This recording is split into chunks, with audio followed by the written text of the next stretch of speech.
Shri Abbas Ansari ji, Suhel Dev, Bharatiya Janata party, Bharatiya Samaj party. धन्यवाद अध्यक्ष जी। मैं आपका तहे दिल से शुक्रगुजार हूं कि आपने मुझे माननीय राज्यपाल महोदया के अभिभाषण पर बोलने का मौका दिया। माननीय अधिष्ठाता महोदय, मैं जिस विधानसभा क्षेत्र मऊ से चुनकर आता हूं, ये एक बुनकर बहुल और किसान बहुल क्षेत्र है और यहाँ पे मैं अपने सभी साथी विधायकों को मैंने सुना जिन्होंने बताया कि हमारी सरकार ने ये कर दिया, वो कर दिया, बहुत सारी बातें, मगर उसमें मैं अपनी बातों को भी रखना चाहता हूँ क्योंकि हमारा मऊ एक ऐसा क्षेत्र है जहाँ आज भी एक छोटा जनपद होने के कारण पूर्वांचल का एक हिस्सा है और पूर्वांचल में मऊ एक छोटा जनपद है जहाँ का सदर हॉस्पिटल, मऊ सदर हॉस्पिटल जो है वो मात्र 70 बेड का हॉस्पिटल है, जहाँ प्रतिदिन पिछले 6 महीने का अगर आंकड़ा उठाकर देखा जाए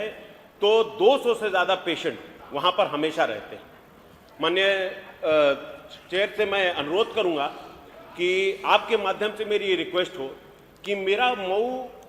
सदर जो सीट है उससे दो राष्ट्रीय मार्ग गुजरते हैं। एक तो हमारा ये एक्सप्रेसवे गुजरता है, पूर्वांचल एक्सप्रेसवे, दूसरा गोरखपुर से बनारस वाला जो मार्ग है वो गुजरता है, मगर उसके बाद भी हमारे विधानसभा क्षेत्र में कोई भी ट्रॉमा सेंटर नहीं है, जिससे अगर कोई घटना घट जाती है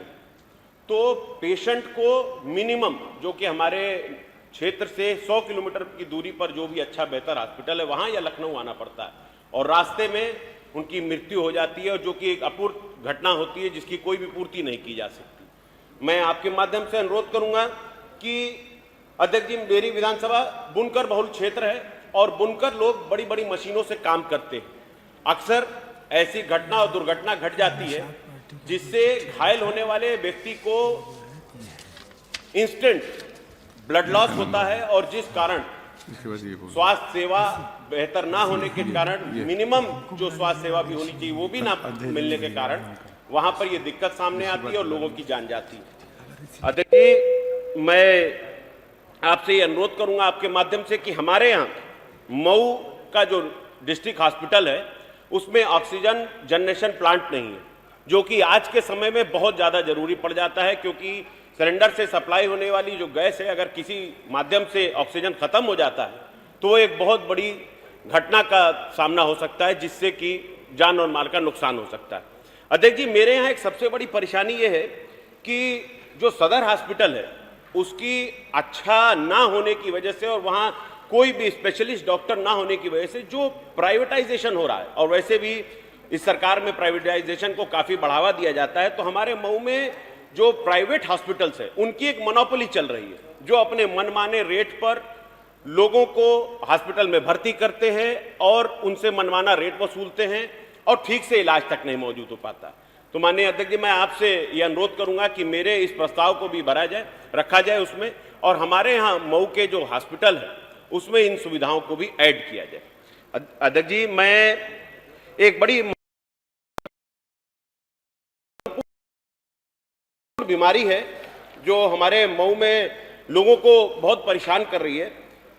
थैलीसीमिया नामक एक बीमारी है। इस बीमारी में हड्डी के अंदर जो बोन मैरो होता है उसमें खराबी आ जाने के कारण व्यक्ति बहुत ज्यादा परेशान हो जाता है, दर्द से जूझता है। पीड़ित को हर 15 दिन में पीआरवीसी ब्लड की आवश्यकता पड़ती है। इस रोग के उपचार में और भी सुविधाओं की आवश्यकता पड़ती है। सुविधा न होने के कारण मरीजों की मौत हो रही है तथा उनके परिजन आर्थिक रूप से टूटते जा रहे हैं। मान्यवर, आपसे अनुरोध करता हूं कि इस बीमारी की गंभीरता को देखते हुए डिस्ट्रिक्ट हॉस्पिटल मऊ में इस रोग के 2 स्पेशलिस्ट कंपोनेंट ब्लड बैंक जांच एवं दवाइयां उपलब्ध कराने की कृपा करें। मान्यवर, मेरे यहाँ सबसे बड़ी परेशानी नगर पालिका क्षेत्र, हमारे यहाँ से ही नगर विकास मंत्री भी आते हैं, मगर जो भी कारणवश हो मैं अपनी परेशानी आपके सामने अपने मऊ की रखता हूँ कि मेरे नगर पालिका क्षेत्र में 25% आबादी जो कि एक गंदे पानी के नाले के खुले होने की वजह से परेशान है। ये 500 मीटर लंबा नाला करीब 27 फीट चौड़ा है मानवर, और 27 फीट चौड़ा नाला जब भी बारिश का मौसम आता है, खुला हुआ नाला, उसमें पानी भर जाता है पानी बढ़ने के कारण तरह तरह की बीमारियां पैदा होती हैं, कभी छोटे बच्चे उसमें गिर जाते हैं, कभी उसमें कोई जानवर गिर जाता है और जान और माल का भारी नुकसान हो जाता है। तो माननीय चेयर से मैं अनुरोध करूंगा कि आप मेरी तरफ से मेरी इस चीज को पहुंचाएं और किसी भी तरह उस नाले को बनवाने की कृपा करें, क्योंकि आगे 2 महीने 3 महीने बाद बरसात का मौसम शुरू हो जाएगा और फिर से इन घटनाओं से हमारे नगरपालिका क्षेत्र को बहुत दिक्कत होगी। माननीय मेरी विधानसभा क्षेत्र से होकर गुजरने वाले वाराणसी गोरखपुर हाईवे में, जिस पर district hospital, collectorate, police line, SP office, tehsil, Vikas Bhavan, RTO office तथा कई स्कूल, कॉलेज और प्राइवेट हॉस्पिटल हैं, वो रास्ता बिल्कुल क्षतिग्रस्त हो चुका है, मगर उस पर कोई काम नहीं हो रहा है। मैं आपसे अनुरोध करूंगा कि उस रास्ते को काम करने के साथ साथ, उसको बेहतर बनाने के साथ साथ उसको 4 लेन में करने की कृपा किया जाए, ताकि ट्रैफिक जाम से और जो परेशानी हो रही है उससे भी लोगों को आराम मिल सके। मेरी विधानसभा क्षेत्र सदर मऊ नगरपालिका क्षेत्र स्थित बंधा रोड, डेढ़कुलिया घाट से खेदूपुरा भदेसरा होते हुए बख्तावरगंज मार्ग को 4 लेन कराना बेहद जरूरी है, ताकि हमारे नगरपालिका क्षेत्र को जो भारी ट्रैफिक है उससे छुटकारा मिल सके। मेरे यहाँ विकासखंड रतनपुरा है, रतनपुरा में विकासखंड ग्राम ठेचा है, टिपर 7 में तमसा नदी पर गोदाम घाट के सामने पुल का निर्माण कराना बेहद जरूरी है, क्योंकि लोगों को इसकी बड़ी समस्या हो रही है इसकी वजह से। अध्यक्ष जी, मेरी विधानसभा क्षेत्र में ग्राम गाढ़ा में योगपुर हॉस्पिटल की पुरानी चारदीवारी टूट गई है, जिसकी वजह से आवारा पशु उसके अंदर आ जाते हैं और बड़ी परेशानी होती है। माननीय सदस्य जी, समय देखें। मात्र 30 सेकंड दूंगा सर। आप लिख के दे दीजिए, याद आएगा। मुझे सर 4 साल में पहली बार बोलने का मौका मिला है। नहीं, आप मजबूरी को समझिए, और मेरा तो ये भी नहीं ठिकाना है कि कब तक बोलने का मौका मिलेगा, आप जानते हैं। नहीं, आप बोलेंगे। तो इसलिए मुझे मेरी बातों को सुन लीजिए साहब। मेरे यहाँ सबसे बड़ी दिक्कत एक है कि किसी भी, चाहे वो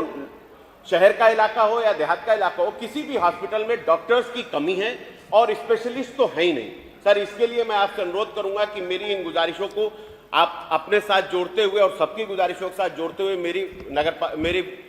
मऊ सदर विधानसभा को भी विकसित करें, ताकि मैं भी अगली बार जब अपनी बात रखूं तो उसके साथ साथ बहुत धन्यवाद माननीय सदस्य।